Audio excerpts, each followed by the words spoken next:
Hello everybody and welcome back to the Formula Fred Racing channel, and today we're looking at my predictions for the Emilia Romagna Grand Prix. First up, let me just say it's amazing to be back, and I'm so glad that we are this weekend because it's the 30th anniversary of the passing of Roland Ratzenberger and Ayrton Senna, two drivers that were certainly lost way too soon. And that weekend was an absolutely crazy one, with Rubens Barrichello also crashing in practice on the Friday. So thank God that wasn't fatal as well, or I don't think we would have ever been here again. This one's the first running of the Grand Prix since 2022, because last year in Italy there was some torrential rain and would have certainly been wrong to take all of the policing, security, everything away from those areas that needed the aid to put them at the Grand Prix. So I agree, it was right to stop it last year, but thank God we're back, and let's hope for some good weather and some great action. The race this weekend is going to be a really tough one to call, to be honest with you, because with everyone bringing updates, I mean, I've heard over the last couple of days Mercedes are bringing updates. Do they even understand their car yet? 3 years into these new regulations? I don't think so. So I'm not hoping for much from them. Ferrari are saying they're going to be up to 0.3 quicker per lap. So I can't wait to see that. And then the Red Bull, they've brought some updates as well. Could this be their new dawn as well? Could they be even more dominant? Could they win every race till the end of the season? I'm praying not, but who knows? Then there's McLaren. Is their pace actually what we saw in Miami, or was it just a good day, lucky track for them? You know my feelings on this.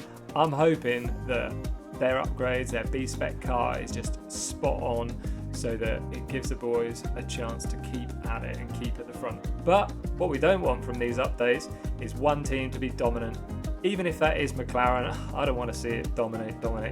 I just want to see some good racing at the front, and that'll mix it up for F1 Fantasy as well. So with that all being said, let's take a look at my predictions. They didn't go very well in Miami, but we got the result we wanted, so I don't mind too much. That was only 2 out of 12. Let's hope for some better results this time. First up, as it always is, Prime Performer. This week I'm going with Oscar Piastri. Now, Oscar last weekend gave a great showing of himself. He didn't even have all the updates that Lando had on the car, and he's getting them for this weekend.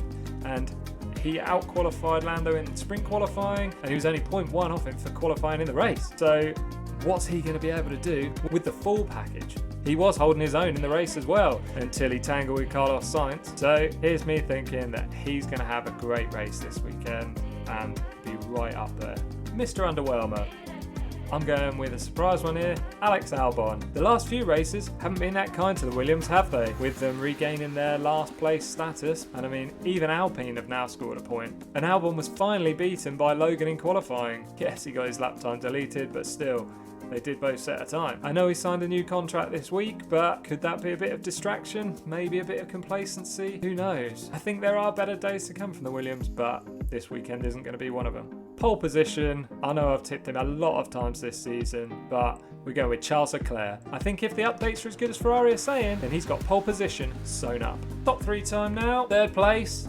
Like I said, tipped him for a great weekend. Oscar Piastri. I think he's just going to get on that last step of the podium, and he's going to outperform Norris this weekend. Not giving anything away, of course. 2nd place, Max Verstappen. He's Max Verstappen. And is there any other reason to put him in the top 3? 1st place, I'm going to go with Charles Leclerc. He's going to tick off his pole position on the Saturday. That's going to give him just that edge on the Sunday over Max, and we're going to have a good battle, but I think he's just going to win out. And now finally, Fred's far-fetched forecast. I think there's going to be at least 4 retirements, 2 safety cars as well. That's going to mix things up. I just hope that we're going to follow on the trend from last race and have an absolute corker. So join me after the race and we can see how I got on. See you there. Bye-bye.